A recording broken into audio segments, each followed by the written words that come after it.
सब श्रोता बंधु के हम क्षितिज गोड़ लगै छी। हम अपने लोकनिक बीच एकटा बहुत सुंदर छठी मैयाक भजन प्रस्तुत कऽ रहल छी। एहि गीतक रचनाकार छथि डॉक्टर कल्पना झा आ संगीतसँ सजेने छथि श्री कुलदीप जी। तऽ आओ सुनल जाउ आ एहि गीतक आनंद लिअ। हमरा पूर्ण भरोसा अछि जे अपने लोकनि के जरूर नीक लागत आ हमरा भरपूर आशीर्वाद भेटत। छठी मैया हे छठी मैया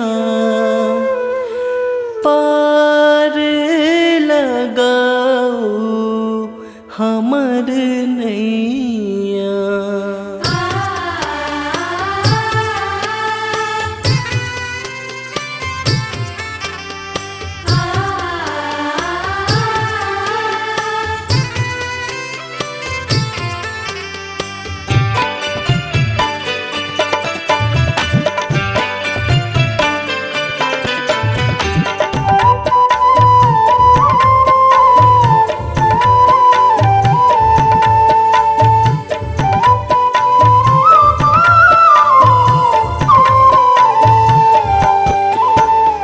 छठी मैया हे छठी मैया पार लगाओ हमर नैया।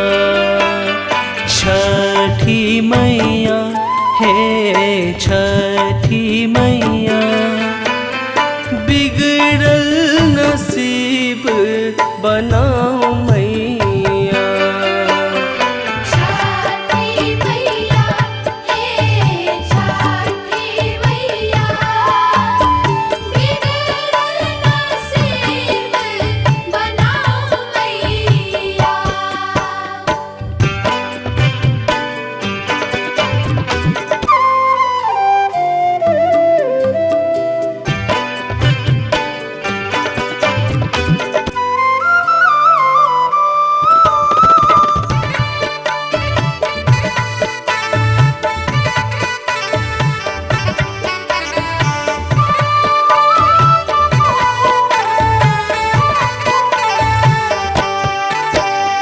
पूजा आहाँ के मैया सब सो सही भरी देव भागे विपत्ति के घड़ी।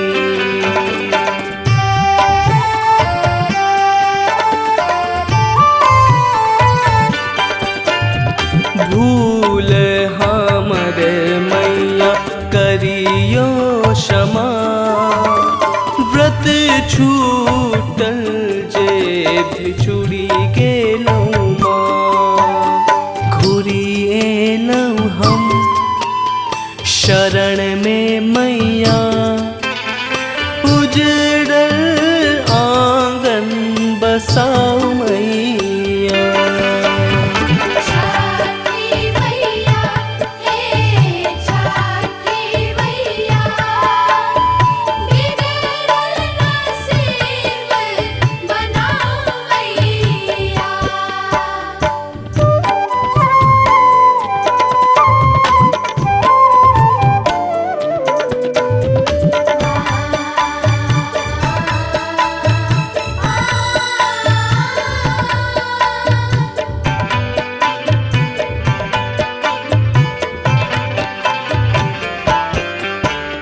साँझ आभोर अर्घ के घड़ी डेगे डेगे जरल छै दिया फुलझड़ी।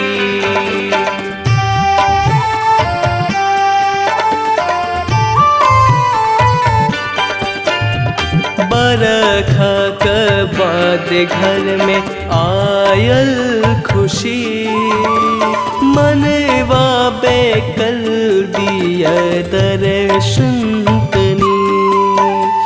फल फूल मेवा सजल डलिया करुणा अमृत बरसाओ मैया। छठी मैया हे